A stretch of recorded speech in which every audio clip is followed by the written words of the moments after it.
Welcome all as we congregate to the greatest toy line in community, ever growing, ever changing. As we collect and adapt these figures to our own imaginations and embrace the fun, there's much to learn, especially if you're new to Mythics.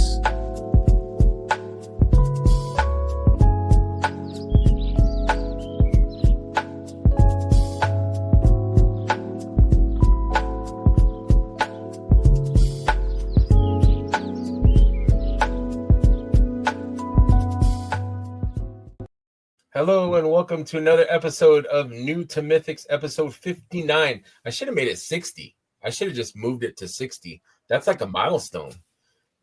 Welcome, sir. Jeremy Girard. Thank you very much for having me. I was going to say the Jeremy Girard, but thank you. I was at the grocery store and I'm like, we got to hurry up. I got Jeremy. We got to get home. So I brought the groceries in and left them on the table. I'm like, I'll do those, or we'll do it later. I gotta go. But thank you very much for having me. I'm super excited to be here. I appreciate you. Thank you so much. I've got a stack of questions. So if it seems like I'm reading from questions, don't take offense. I've been preparing and thinking and having questions, and I even had my friend Heinrich submitted a question for me to ask you. Nice. Okay. So don't let me forget that. I need to ask that, or he will shun me. I never mind when people have questions prepared. I clearly do a lot of my own live streaming, and I never really have anything prepared. I wing almost everything. When Eric and I do the G-Cons, we have a very rough plan because we know the order we're going to reveal figures, and we sit down and we talk about what is important about each figure, what points we want to make sure we hit.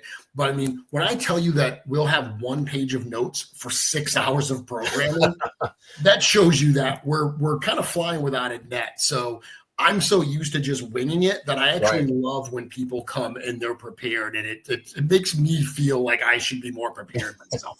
Well, we'll see how it works out. I don't know. It may be haphazard and all over the place, but I want to start. I always ask because I think it's interesting about what we collect as a child, and then do we still have the affection for the things that we collect, and does that steer us towards in a certain direction? Or a lot of people are Star Wars, Masters of the Universe, Transformers. So what was kind of, but I guess it depends on the era too. A lot of people are like Turtles. I'm all that, not Turtles as much, but all that other stuff you mentioned. So I was born in 1975. I'm 50 years old.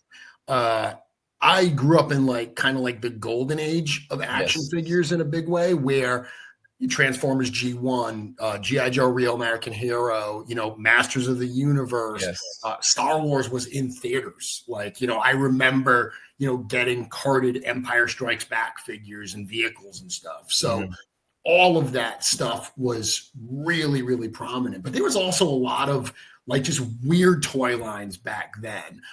Some of those those were the big ones, right? But they were those B-level toy lines. Things I always talk about Inhumanoids. I love Inhumanoids. I love Inhumanoids. Even stuff like Thundercats. Thundercats, even though that's part of collecting today, and that's ended up having a pretty long, life cycle, it was never as popular as Masters of the Universe, Centurions, Mask. All that stuff was stuff that I played with as a kid. So I grew up with all that. I was very much an action figure kid. I had some Legos, I had some cars, and they were cool. But for me, it was all about action figures. So very much a part of my childhood. And that certainly influenced me when I became a collector, a number of years later, past childhood. So were you interested in those kind of strange or weird kind of offshoots, or I had, as a kid, it's so cool. It's funny because as a collector, I don't know how you display your collections, but so many collectors, myself included, we're very kind of territorial with our collections. This is my Masters of the Universe case, this is my G.I. Joe case, and they don't mingle with each other. As a kid, we don't do that. As a kid, Snake Eyes is hanging out with Optimus Prime and they're fighting Skeletor. Like that's totally cool to do that. So as a kid, I would do that all the time. Like one of my favorite toys was the G.I. Joe hovercraft, the Orca. And I mean, I would have my Joes like in that and stuff, and they would be piloting it, but it would not be unprecedented that they would go up against Masters of the Universe characters or Soundwave or something. So I would mix and match that stuff all the time when I was a kid. So all of those outside lines just added more fuel to the fire. If I could get a giant and humanoid monster and pit those characters up against my G.I. Joes or whatever, that was just made for better playtime. Yeah, no, I agree. Yeah, there was not really any like play rules back then. Like I didn't have that hovercraft. I inherited from, I think, my stepbrother it was like a die cast. It was like a metal. I don't know if it was Tonka or like Buddy L, but it was this giant, like root beer colored van. And maybe people that watching this but like the figures fit it was like 1/12 size, but it was like a big long. Nice. And like I tricked it out. I tinted the windows, but like everyone could fit in there. Like I had all my heroes, my Joes, my Star Wars guys. Luke was my guy, so he'd fit in there. He'd be driving.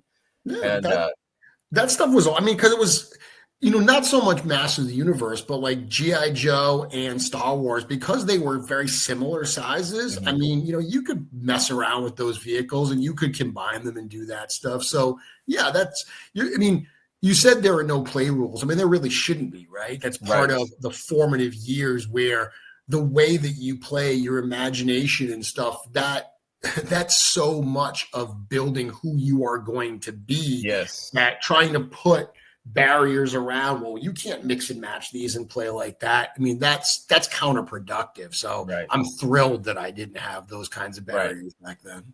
I think it's just funny though, that we have so much structure, in our collecting, in our shelf. I'm kind of anti, like I'm looking right now, I've got Gwendolyn, and then I have Frankenstein's creature, and then I have a armory. I've got a D13 next to him, and then Skull Man. So it's like crazy. Yeah. You'd be like, what are you doing? Those factions, they're not, why, and I'm like. So for a long time, my Mythic factions, like my Mythic display was not by faction. For a long time, it was just based on my own headcanon. I mentioned before that for a long time, I used to have 2 Scapular figures. And instead of using them as Scapular, I used them as like royal guards for Morgulith. So they were like flanking her, one on each side. And it really wasn't until I came on full-time at Full Horseman and started working on the lore a lot more, writing all the bios, writing the book, that I really was like, oh, wow, the actual lore is so cool. I want to redo my displays. And Scapular is my favorite character. He needs to be Scapular. He needs to be on his own. So that's when I kind of moved that stuff around. For a while, I actually had in my old house, my old display, I had a shelf that was actually mixed. But it was more so because I ran out of space. So instead of having like a whole detolf of Masters of the Universe, what I did was I called it down to just my favorite characters, my favorite Joes, my favorite Turtles. And I made one display that was kind of like just a nod to my childhood, like all my favorite characters. Yeah, I've got that kind of like. Yeah, so I did that. I changed it around a little bit here in the new collection. But right around, this is my workstation, right around where I am, a lot of the vintage stuff. I've been on a real crazy kick lately going to toy shows because I don't collect a ton of modern stuff these days. I've been going to toy shows and really digging into like some vintage stuff. So around me here is just a weird, eclectic kind of mix of a bunch of vintage stuff. I've got my Jumbo Shogun Warriors, a bunch of like Safubi stuff that's not as vintage, but I've got my Inhumanoids. At Toylanta, I bought an old Jaws like game. I've got that. It's weird. So I'm slowly but surely breaking out of that, very territorial display kind of process. I just think that's so fascinating. What is it about? And it seems like it's a lot of like collectors or toy collectors, like what is it that we want to surround ourselves in stuff that like I've got Batman, I got Batman, Adam West. I'm kind of trying to move over here. I've got the Shadow over here. I've got like Horseman stuff here. Like I've got superpowers over here. Just like but it's all stuff I love. You know, this room is tiny, but it's like everything that has, you know, my childhood and the future, like the Horseman stuff and everything, books and comics. I don't know what do you think that is? Well, it's funny because when at my old house, when Big Dub visited after Legion's Con last year, he commented that I had kind of my collection room, which was, you know, a lot of Mythic stuff, Mezco, which are, you know, the stuff that I collect more so these days. But then around my workstation, the area that I spend the bulk of my time, there were actually no Legions there at all. There were Legions behind me. All the Legions Con figures at the old collection were behind me. But around me were things that brought me a different kind of joy. A lot of nostalgia things. It was stuff like Muppets and Nightmare Before Christmas and Shogun Warriors and Godzilla. It was all these things that really kind of allowed me to tap into, I guess, kind of that childhood wonder that is such a huge part of who I am personally. And at my new house, it's very, very similar. So those things are around me. Like you can literally see this corner here. You can see Super Grover up there. That's I always look at that. That's literally a display of Sesame Street and Muppets. On this side, I've got Snoopy up there. I've got Kubo and the Two Strings. He's not part of my childhood, but he still taps into that kind of similar feelings. Love that movie. You know, over here, those are, again, newer stuff. That's all my Glyos figures there. So I've got an interesting mix of stuff around me here, but it is genuinely all stuff that really inspires me. I do have on this side, though, if I move it this way, you can see this side. I actually do have my Sir Girard. Oh, that's so awesome. Yeah. So John from Simple Tricks and Nonsense made that for me. And then I've got all my Legions Con stuff. And then on the wall here, you can see this is all artwork and stuff that people have given me over the years of Sir Girard and of my Kitsune and one of my Troll customs. So I really do surround myself with the stuff that brings me joy, inspires me, and just in the case of like that artwork and the Legion stuff, really reminds me of how special what I get to do actually is. Awesome. Now, we are going to delve into you being in working for the studio. To slowly get there, but I did want to ask, before I forget the question, is now that you're with the studio, is the collection, so you were a super fan before, right? I want to hear that story, but do you feel like, and this is kind of like I always wanted to get into film, and I love movies, I love filmmaking, but I wonder, is it different if you're in making films?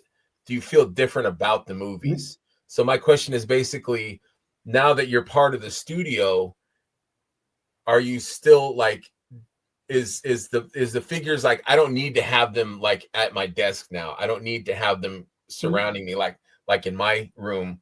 Like, has that changed? Do you feel like there's been a shift? Not really. So I never imagined I would do this. Like I never had any aspirations that I was going to work in the toy industry. This genuinely was my hobby.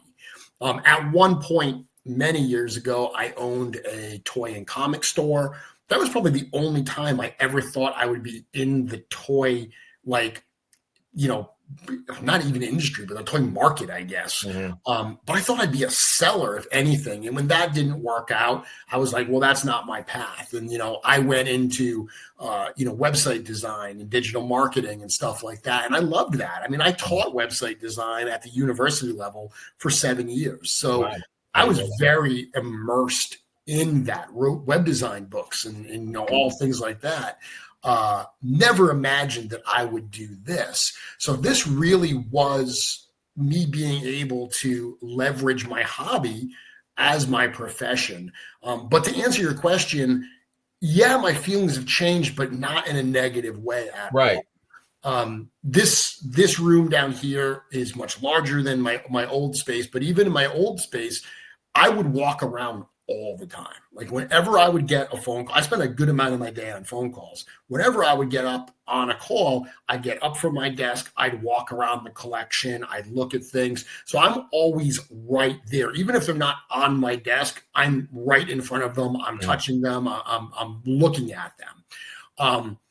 My feelings have changed in the way that I appreciate toys more. Now that I know really how complex a process it is to get these things from idea to actual, in package delivery, it's incredible. I mean, it blows my mind that any of these things even exist. Right. Like, it is such a chore to get these things done and such a labor of love that it blows my mind that there are so many companies, including a lot of really small, scrappy companies, that are putting out such amazing things. So if anything, that's what being at the studio has done in terms of changing my perception. It's really made me appreciate these toys that much more. Good. I'm with you on that. Yeah, I'd always kind of wondered that about you guys. It's like, like I watched George and Chris on their show, and like Bodvar was just sitting on the couch, like, and I'm like, oh my God, like all of us as fans were like, well, look right there. It's like, we're like, oh my God, let's, but for them, it's like, we see it every day, and it's like, but for us, it's wow. So I'll give you an example. Whenever new product comes in, I'm immediately on the phone and I'm like, I need you to send me one of those for marketing purposes. There's a running joke at the studio that you've got to make sure Jeremy gets his right away for marketing reasons. And while there's certainly truth to that, I do need them from a marketing standpoint. Let's be honest. I'm thrilled as heck to get that thing in hand and to play with it. That is one of the great things about Four Horsemen is, like, dude, we love toys. Like, this is not a bunch of business people that have worked for different companies and now they just happen to be at a company that produces toys. Because you do see a lot of that. I work in sales, right? So I'm the director of sales and marketing. You see a lot of sales and marketing people that it doesn't matter what they're selling or what they're marketing. They're darn good at their job. And I did that for years. I marketed a technology company for years. I loved the company and the people. I'm not a tech guy. Like, people at that company would get so excited when Microsoft would drop like a new like feature set. I was like, I don't care at all. This is not my thing. Being here is amazing because it's not just people that this is just one stop on their corporate journey. These are people that love toys. Right. Remember the Bayathere photo that we put out recently that was Bayathere with a bunch of other figures, a California Raisin, a Black Series, a G.I. Joe Classified? Dude, those were figures that were in people's collections and desks at the office. Like, literally, that's what we did. We literally said, hey, we need a Black Series. And Diego's like, yeah, I got one. We need this. I got one. And everyone just grabbed stuff from their desks at the studio to put in that photo. So, I mean, that clearly shines through. The fact that this is toys being made by people who love toys, that clearly shows through in the Legion's line. And it's something that I think certainly makes this whole thing we do very special. I agree. And I think that you're a fan. I think you can sell something better if you love it yourself. Oh, for sure. You know what I mean? Sure. It shows. And like, you do your show, your Mythic Conversations. You don't have to do that. You know what I mean? Like, you can just do your, your posts or your whatever, but like, you take time in the evening to have a show to show off. We all love the shows where Joe, you guys have a new wave or new figures coming, and Joe is, taking heads up.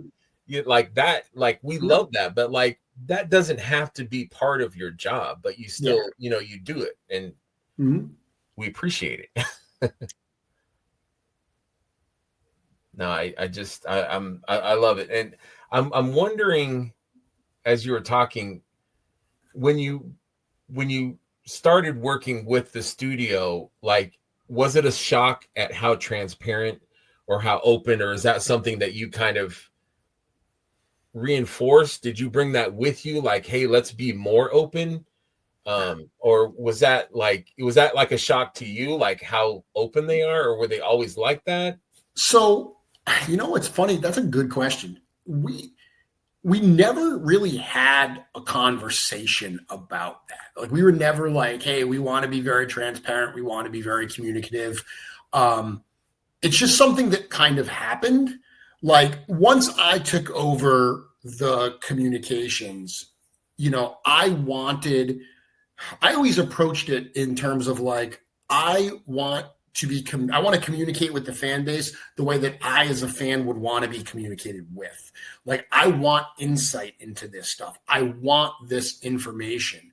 Being on this side of the table, yeah, there are certain things we can't share. Like, there are certain things where it's like, hey, we're not ready to announce that or reveal that or answer that question, because there's a lot of, stuff that goes into deciding when it is time to make those announcements.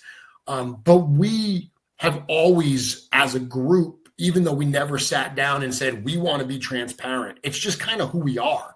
We've just kind of said, like, hey, let's address this head on. And, that's why even today, like in, like the fan group, like the Cabal, if I see somebody saying something, and even if it's not incorrect, because that's different. When someone's saying something that's incorrect, I will happily correct them.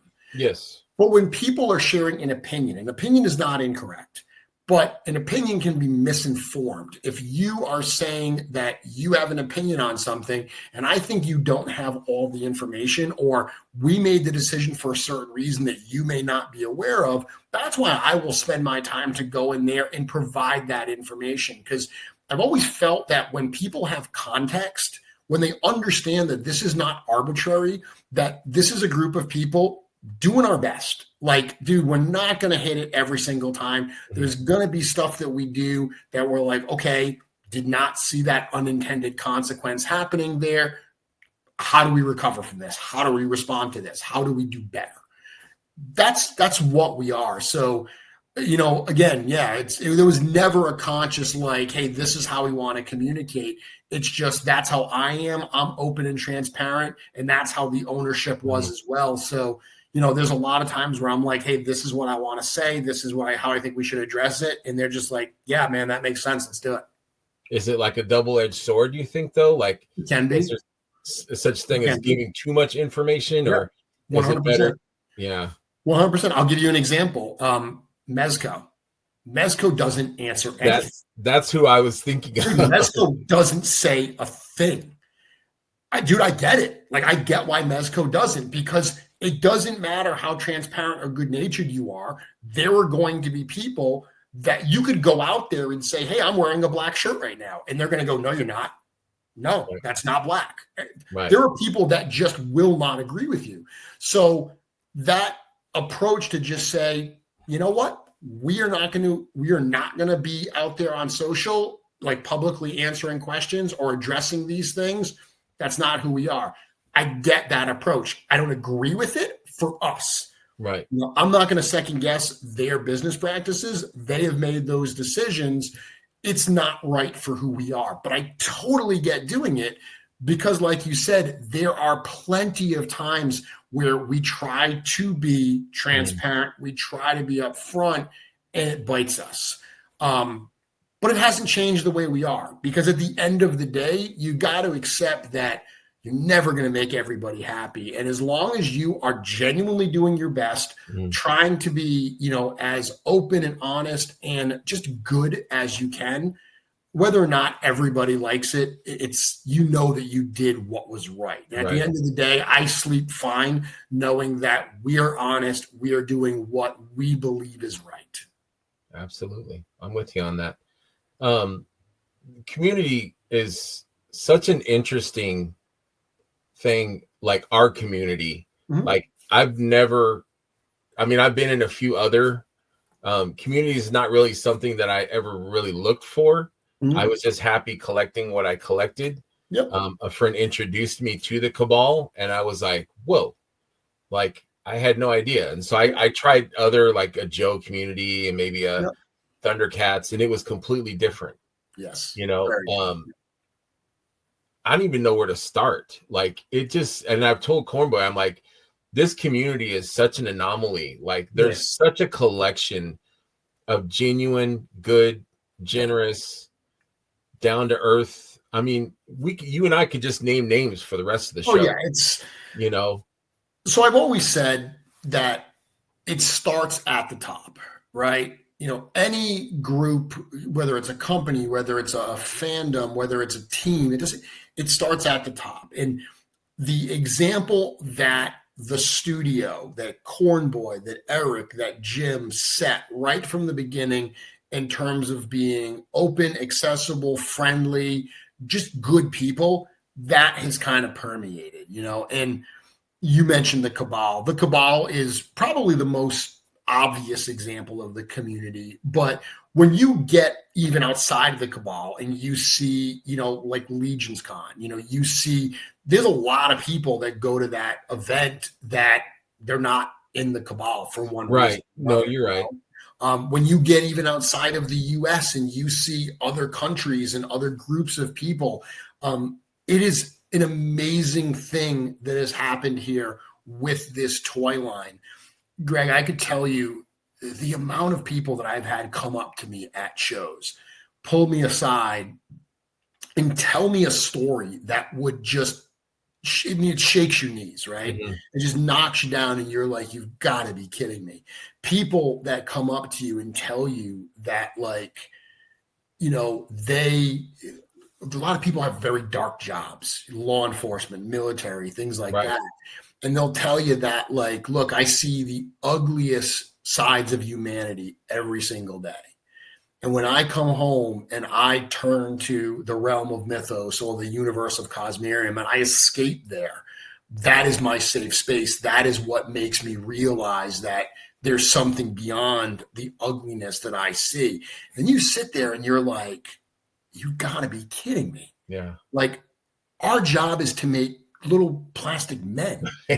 and this has done that for you. It is truly, truly humbling. And it's an incredible responsibility to know that you are part of something that is doing this for certain people. So that to me is all part of this community. It's, you know, it's the people hooking other people up with trades. It's like, oh, you need an as a spirit bender. I have an extra one. I'm going to hook you up with that. You know, what do I want for it?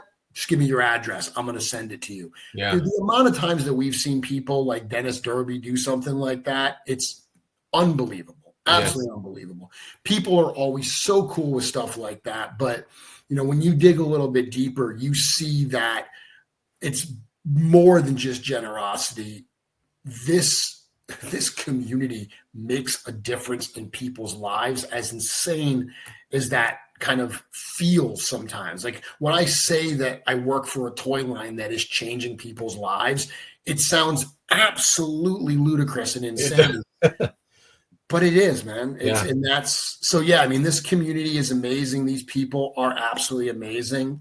I say it all the time. I count myself just so incredibly blessed to be able to be a part of all of this. Mm-hmm. Yeah, me too. It's incredible. Like like you said, it's like as an outsider looking in or trying to describe to someone what it is that we're into or this collection or this line or something. It's like, it doesn't, I can't describe it well enough. Like it's, you know, it's this community, you know, is it fills so many hearts and souls and maybe missing pieces, or it just, I don't know. It's like, I feel like I'm so wealthy. I have so many friends.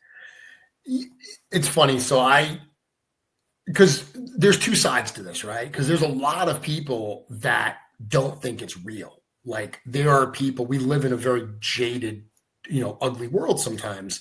And there are people that when they kind of hear what this community is about, they kind of push back and they're like, it's all smoke and mirrors. No, that's not real, whatever. One thing I've heard people say numerous times is, when someone lodges a criticism at the toy line or the company, well, maybe an unfair criticism, there will be fans that will come to the line and the studio's defense. And, there's that very tired argument that like, oh, you're brainwashed, you're a sycophant, you're a shill, whatever. Right. You hear all those things. And it always makes me like, well, okay, man, you have your opinion and someone's disagreeing with you. Why are they immediately a shill? Like, why are they immediately brainwashed? Maybe they just feel differently than you do. Right. But what I really take exception to is when they say, these are not your friends. This company is not your friends. They're a company that you buy products from. This is a company-customer relationship. And I look at that and I'm like, no, man, you're wrong. Like, you are wrong. Am I friends with every one of our customers? No, of course not. We thankfully have a lot more customers than I am personally. But I've made genuine friends through this toy line. Right. In this company, I've had people to my house. You don't invite people into your house and break bread with them and have them over and everything.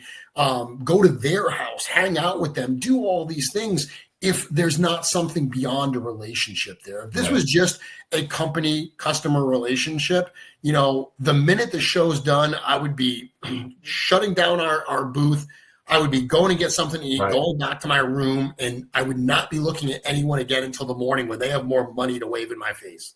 Right. That is not even close to what we do. So that's the thing that I think is the toughest part of the community, is explaining that it's as good as it sounds to people on the outside. Yes. Because to your point, dude, if they have come from one of those other toy communities, which can be very divisive, can be very just ugly.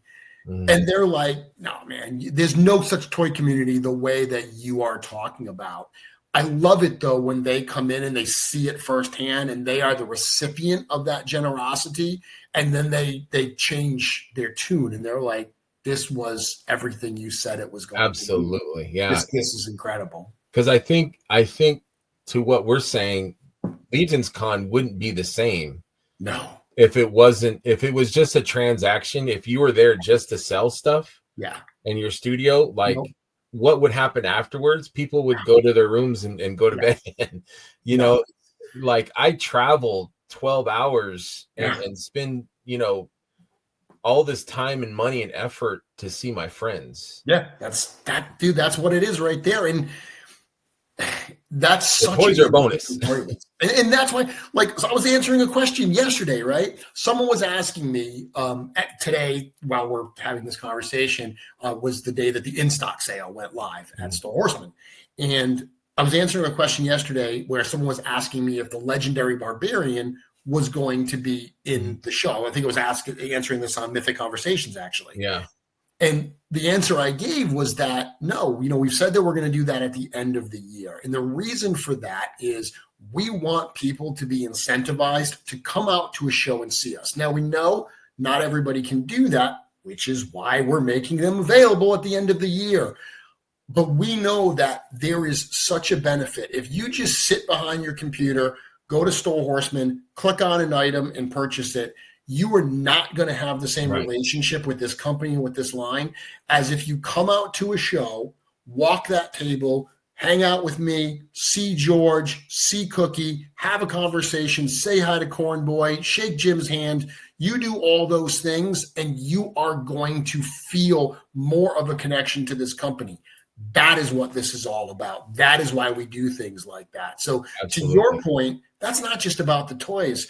You ask people before every Legions Con, every interview I see on the road to Legions Con says, what are you most excited for this year? 99% of the people say the fans. Yes. The people. I cannot wait to get out there and see my friends. Yeah, dude, the fact that I'm going to get to buy a surprise figure like the Ninian Infantry, and we're going to see a reveal, and we're going to have all these cool customs and this and that and an armory experience, that is all icing on the cake. It is the people. It is that experience why everyone travels to Legion's Con. Absolutely. I know I try, and I think my fiance gets it now. Like before, she's like, "You want to go to New Jersey for what? Like to buy some action figure? Why can't you?" And I'm like, "No. I mean, yes, but and she met you at the meetup. She'd met you a few times before, but like she gets it. Like she sees the people that, like Brian Carr invited me over. We slept at his house the night before, and like, I mean, I know him, but I don't know him. Like, but like just. So she sees now, like she gets it. And it's always a joy when people are outside and they look in and they see and they actually understand that it's about the relationships. That's the foundation. Absolutely. And I think, I agree with like Jim and Cornboy, like those guys, they met me like in MuskyCon a few years ago, and like they were so nice and genuine. I didn't even know what they looked like. Nate Strong was working the booth, and I'm like, I don't know who the Horsemen are. I'd like to meet them. I've got this unknown one. Can they sign it? And are they here? And they're like, he's like, no, they're at lunch and they'll be back. But like they were just so genuine. And like you and I've heard many stories about how you would recognize someone that came to the show. And you're like, oh yeah, how have you been? And like, I think you realize now that means so much to people. Like it's just that sincereness and earnestness. Like that means like that buys fans.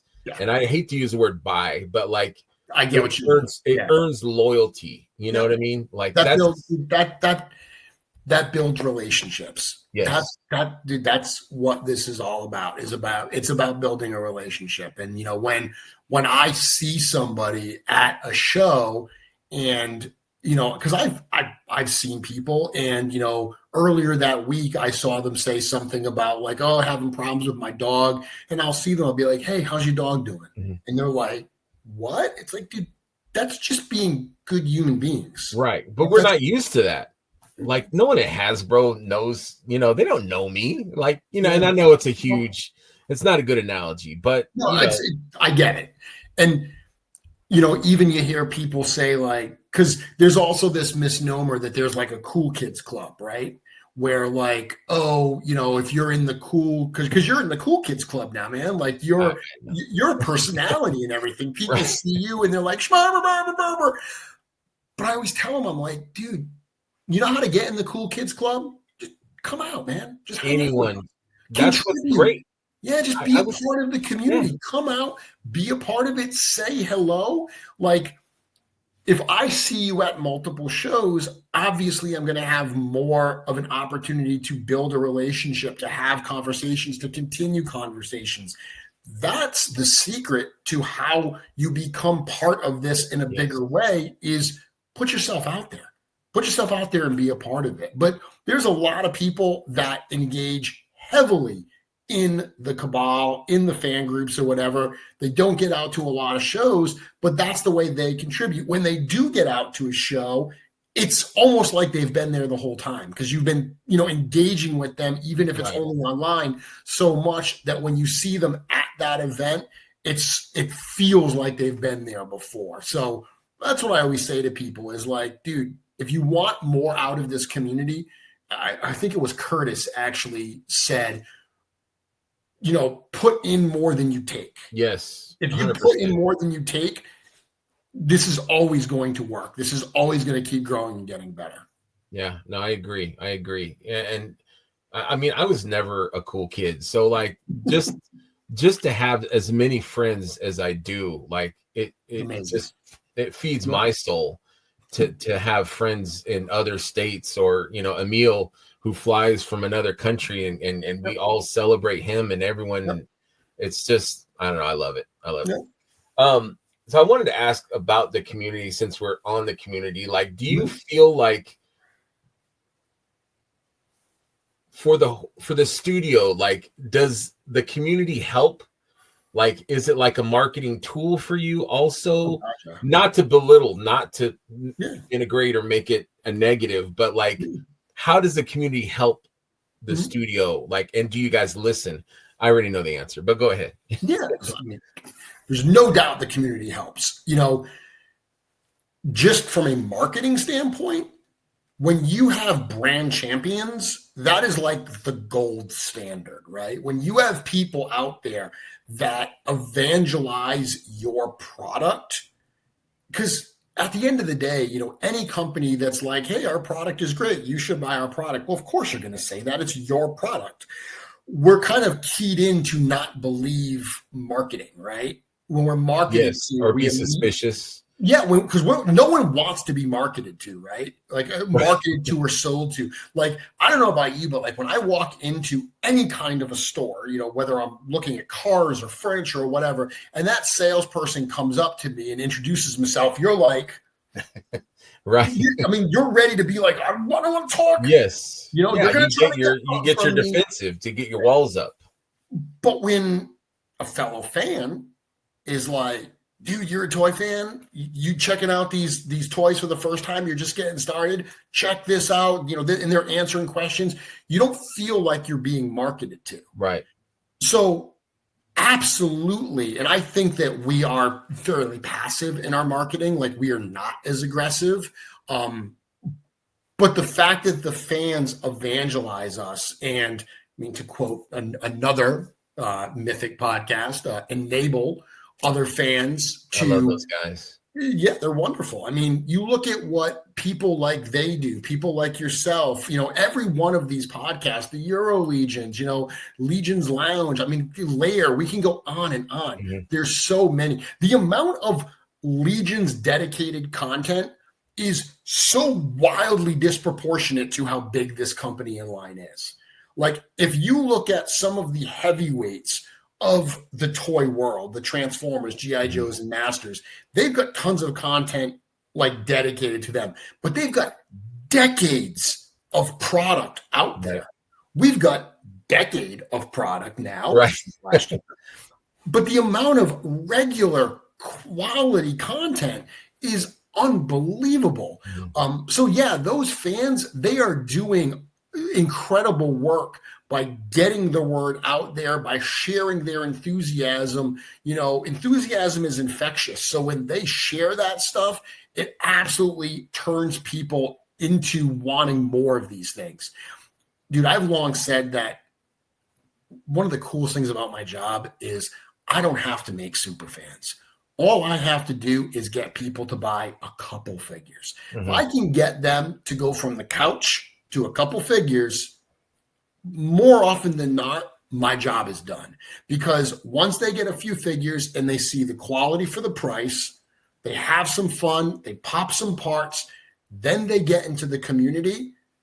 That's about all I have to do. And then at that point, just the wonder that is the Legion's community right. that takes over, and they end up becoming fans, where they're just like, this is unlike anything I've ever seen. So yeah, the fans are absolutely great. The only time it's a negative is when they answer things wrong. Right. There are times where they genuinely will say the wrong thing. And if I see it, I have to decide, okay, do I actually correct this? Or is it such a minor thing that I don't really need to get in there? And that's a case-by-case basis. Oh, man. I still have a ton more questions. Are you still okay to go a little bit further? I appreciate it. Yeah, I'm always interested in, like, how you guys see the community. I mean, you guys obviously embrace it, I think, because, like, at Legion's Con, you guys are staying after, you guys are staying later, hanging out. Yeah, you got to work the next day, be there early or whatever, but you guys are out there. Like, I think it seems like you guys embrace it as much as the fans do. Oh yeah, I mean, Legion's Con's a great example because, like, when we travel, if we're in Atlanta, we got to stay at the hotel because we're in Atlanta. But at Legion's Con, we have members of the studio that live 10 minutes from that hotel. They could go home at night and sleep. Every one of us sleeps in that hotel. And it's not because we all have to work first thing in the morning. It's because we want to be there. We want to be in that mix and be a part of that. The community is so incredibly important to everything we do. I mean, it's a fact that if you don't have the customers, you don't have the product. Like, it's not going to sell if people aren't, buying it. You can't make more. They allow us to do what we do. But beyond just that very, black and white monetary transaction, they inspire us. They inspire us to want to surprise them, to want to delight them, to want to keep giving them cooler and cooler things, to keep pushing the envelope to do better work.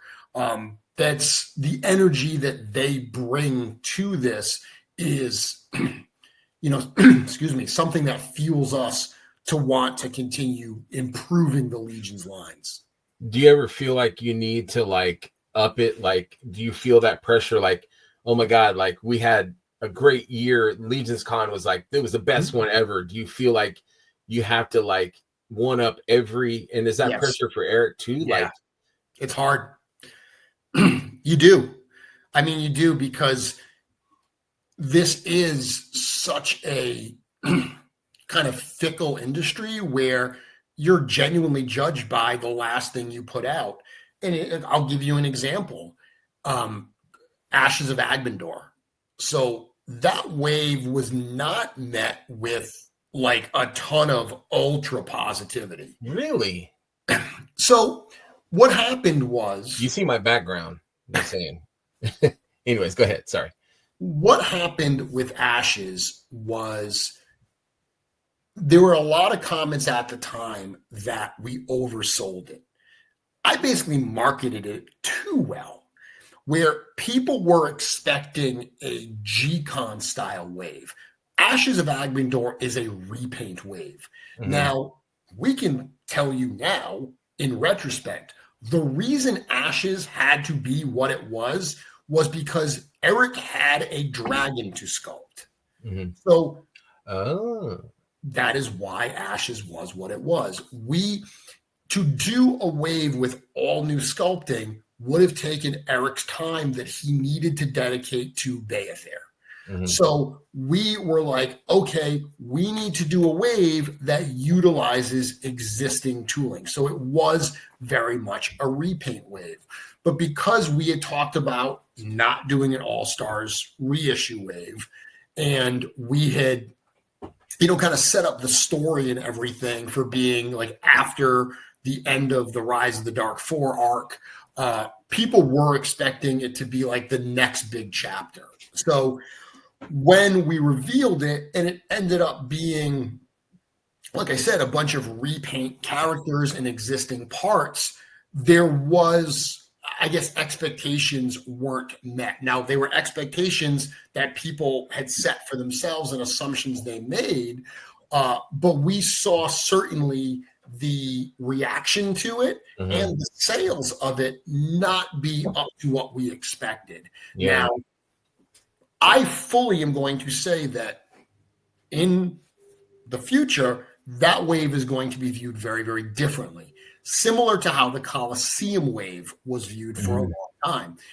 I know you're new to Mythics, but if you rewind back, the Coliseum wave came out shortly after Advent of Decay. Advent of Decay was a groundbreaking wave. Yes. Brought in a ton of new customers, right? Ton of new people came in. Coliseum hits 6 months later. Advent of Decay hasn't shipped yet. So there's a lot of people that are like, hey, I don't even have my last order. I don't know if I'm going to like these. I don't want to buy more. You have other people that looked at that wave and they were like, these are just repaints. After seeing all the new stuff, because Advent of Decay introduced females and goblins and elves and all this new stuff. Then Coliseum comes out and it's a bunch of repainted 1.0 parts. Nothing new. Mm-hmm. So it ended up being a lower selling wave. But eventually, Adamon, Keltis, Halmare, those were they're still accredited figures. Yeah. The only reason that Black Knight and Romulus and who else is in that wave? All those figures. The only reason that they are not more expensive now, Brontus, is because they've been reissued. So I think that Ashes, when all is said and done and people have it in hand, it's going to be one of those waves that it's going to be like, ooh, I kind of slept on that because think about what came before Ashes. Necronominus and All-Star 6. Two incredibly groundbreaking waves. Incredibly groundbreaking waves. Rising Suns. Again, groundbreaking wave, and then you get Ashes. So after 3 waves that were just nonstop new parts, lots of crazy new things and new characters, Ashes hit a little bit differently. So there are definitely times where, that's going to happen. But I always kind of say, like, you know what? There's going to be ups and downs. Right. I really do believe that once Ashes ships, people are going to be kicking themselves for sleeping. Yeah. And I mean, if you look at like Big Bad Toy Store, for instance, the entire Ashes wave is sold out. I was going to mention that. Yeah, I noticed that because I ordered a fair amount, but I'm like, you know what? I didn't get an extra of this or an extra of that. Yep. And so my go-to Big Bad Toy Store, they're sold out. Now, so that's directly because of the mediocre reception to. Yeah. And I mean, and it's interesting because the sales on Ashes absolutely dwarfed what we were selling, a couple of years ago, but certainly it wasn't up to the level of things we see with Necronominus and All-Star 6 and Rising Suns. It was a significant dip below that. And we knew it was going to be a dip, but it was even more of a dip than we expected. What ends up happening is, it's no secret, retailers take pre-orders. And based on the pre-orders they receive, they place their order with us. So if they sell X amount of figures, they may order, X plus 10 figures or whatever. Like, they're going to order maybe a little bit of a buffer. But we, as a company, we've always been built on the pre-order model because in these days, we were ordering more and more items to have in stock. But a lot of these big waves, we don't want to guess at how many we need, right? When we guess at how many we need, we get situations like the Valiant Knight, where it sells out like that and the demand just goes way above what we expected. So we'd rather do a pre-order where as long as you get in on the pre-order, you're guaranteed to get the figures. We're going to order based on what, we're going to make based on what you order. So when you get a lot of people that are like, oh, you know what? I'm not going to place pre-orders, whether it's directly through us or through retailers. I'm not going to place a pre-order because these are so easy to get after the fact. I'm just going to wait till they arrive. It kind of breaks the system down a little bit. So fewer people pre-order, retailers order fewer figures, but because fewer people pre-ordered, more people have to purchase them after the fact. But because retailers ordered less, there's less to go around. It's a simple supply and demand scenario, and that's what happens. So, and again, you see this with so many toy lines where you get a wave or two that is over-ordered in abundant supply. So then orders come down on a few subsequent waves, and then those are really scarce. And then it goes back up again. It's part of that constant wave, but Ashes is definitely one that I think there are some people that slept on that, and I do believe they're going to be sorry when these get in hand and they realize what a cool wave it is. I love Shui. Me and Wyatt are both Shui fans. We cannot wait. I will take all the Shuis and all the Azes. So you guys, the waves kind of compete against themselves, I guess, or in people's eyes, maybe. Like people are like, well, Necronominus was, all this. Yeah. And then next we've got, and that's kind of an unfair.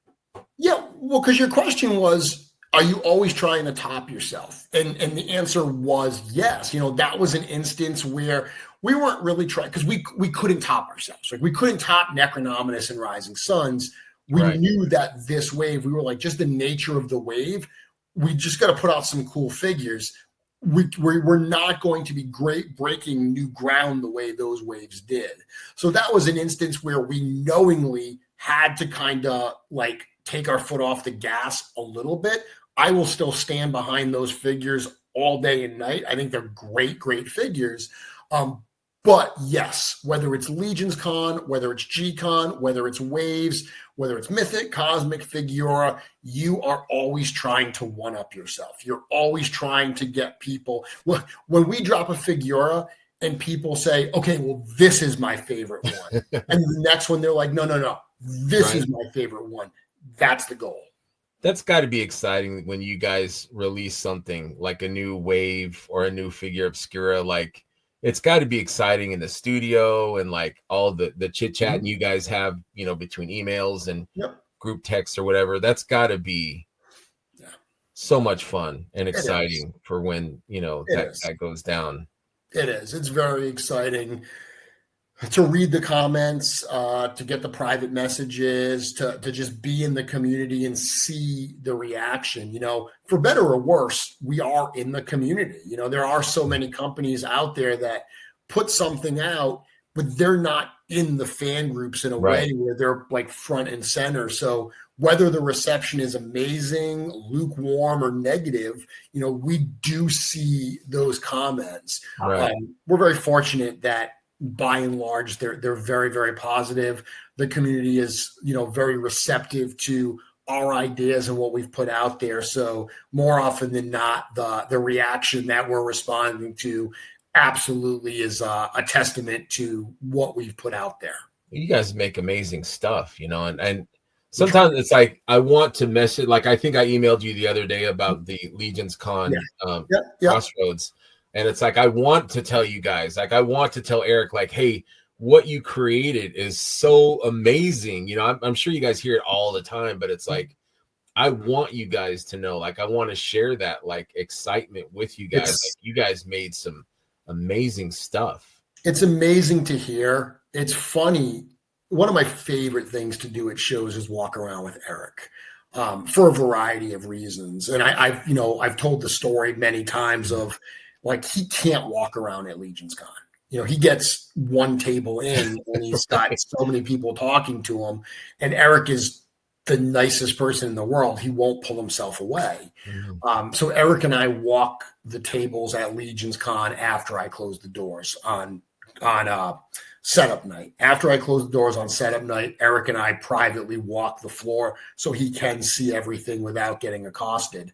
But I love walking any show with Eric and hearing people react to him and kind of give him praise, because he's a generational talent, right? He is so incredibly creative and talented, but he's also so humble. He's so humble and almost embarrassed when people give him praise that it's a joy just to be around and see that reaction to him. Know that he's incredibly uncomfortable, but also so gracious and humble and thankful that people feel about the work the way that they do. Yeah, absolutely. No, he's such a kind, generous person. I just emailed him today, like, hey, would you mind maybe being on the show? Like, and he, sure, yeah, no problem. And it's like, thank you, I appreciate that. But it's got to be surreal for like him or Jim or Cornboy to, like, the size of Legions Con. Like, I always tell people, if you haven't been to Legions Con, go to Legions Con first of all. But like, you guys were the genesis of this, like Cornboy and Jim and Eric, like, all of this is because of your vision and your hard work and your, you know what I mean? Like, it's got to be surreal. Like, people are making a living from printing and painting and creating and thinking, like, they built something off of what you guys built. Like, it's huge. Like, it's become an industry unto itself in so many ways. Even there's all that kind of, ancillary type stuff, like you mentioned, the printers and the customizers and the artists and all that. But even, a lot of these like young independent toy companies, I've had multiple of those companies come up to us and say, like, dude, you guys were the blueprint. Like, we are doing what we are doing because you showed us how to do it. Like, we saw you do it and we were like, I want that as well. And, you know, we followed the model that you had kind of done, adjusted it for our own needs. Even stuff like that, it's like, wow, that's incredibly cool to hear that, you know, us just doing what we love and kind of striking out and doing this thing gave people the confidence or the roadmap or whatever to do it for themselves as well. So yeah, it's incredible. I mean, I love this past year, very emotional at Legions Con. We all know that Corn Boy missed 2023. Mm-hmm. Corn Boy was very sick at 2023.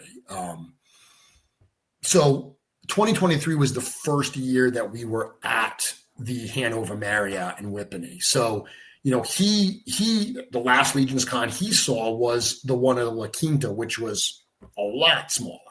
Mm-hmm. We didn't get to see Legions Con really at what it was now. So when he got there last year, I was very fortunate that it was Saturday morning. It was Friday morning, actually, before G-Con. And I met him at the door and I walked him around to show him everything. Now, keep in mind, all the exhibits, none of that stuff is set up yet. He's just looking at the hotel. Mm-hmm. And all the signs are up, right? You know, that scene that everyone loves when they walk into the Marriott and they look down that hallway and all the banners are lined up. That just, you see that and you're like, yes, I'm here. I'm here. I'm home. Yes.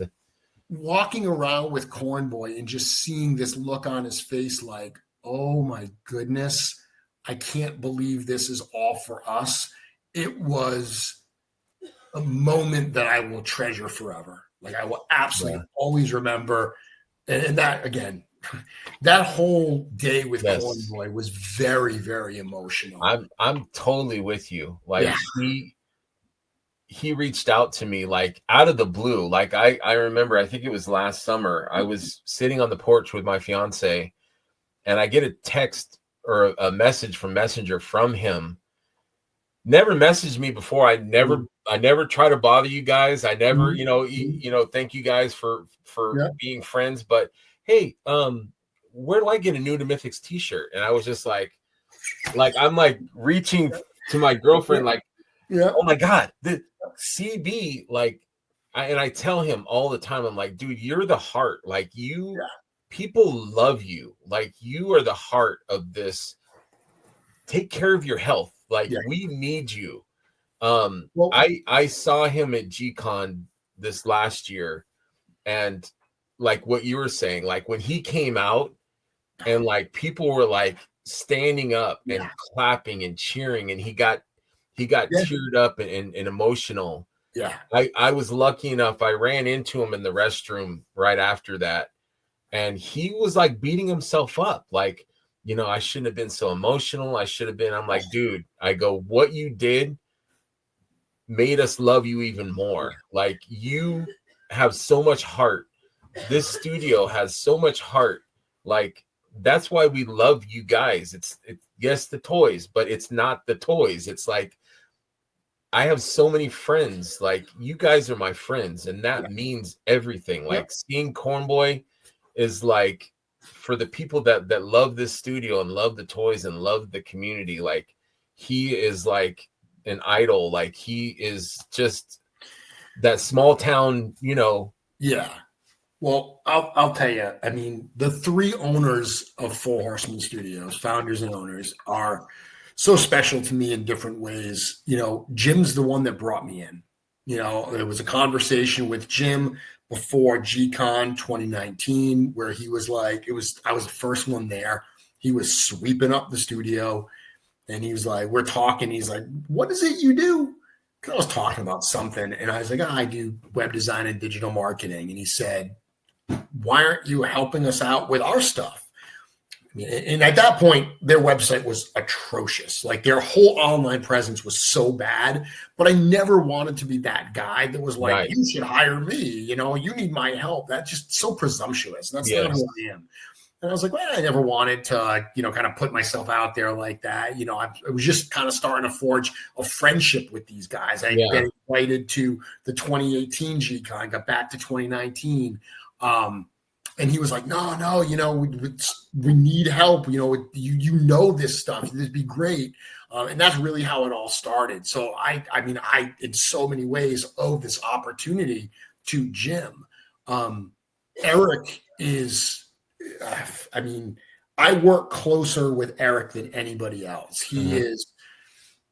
We're so in sync creatively on so many things. Like all the creative stuff that I get to do for the studio is a partnership with Eric. So from a strategic and creative standpoint, he is absolutely the one that I partner with on a daily basis. Corn Boy is the one I aspire to be more like. Corn Boy because I'm the face of the studio in so many ways. And I am completely aware of that. I'm the one that's always out there. I'm the one, when we do the G-Con presentations, I'm the one that's the master of ceremonies, right? I've said many times that I'm like the ringmaster.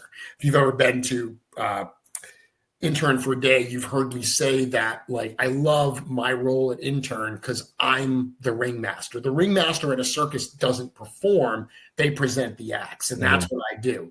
Look at Trevor, look at Nate, look at Eric, look at, all the different stuff that's going on here.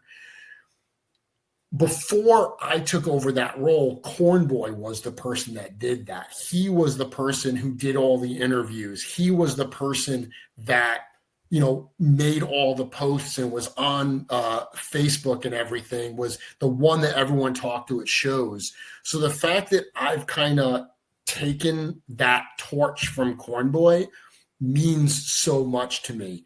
I look at how he is, and that's how I want to be. And that is why whenever we have a G-Con, even though I'm the master of ceremonies, I never start it. It is always Corn Boy. I love that. Because it is always Corn Boy. He will always be the heart of this company. And I just, like I said, it was an emotional time last year at Legion's Con, something I will never, ever forget. Yeah, I love that.